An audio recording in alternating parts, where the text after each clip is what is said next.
Hello guys, আসসালামু আলাইকুম। Welcome back to my another new video. অনেক দিন পর আবার নতুন একটা ভিডিও নিয়ে হাজির হলাম আপনাদের মাঝে।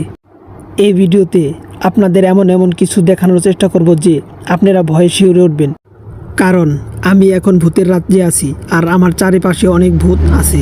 আর সেগুলো নিয়েই আজকের ভিডিও, আশা করি পুরো ভিডিওটা দেখবেন।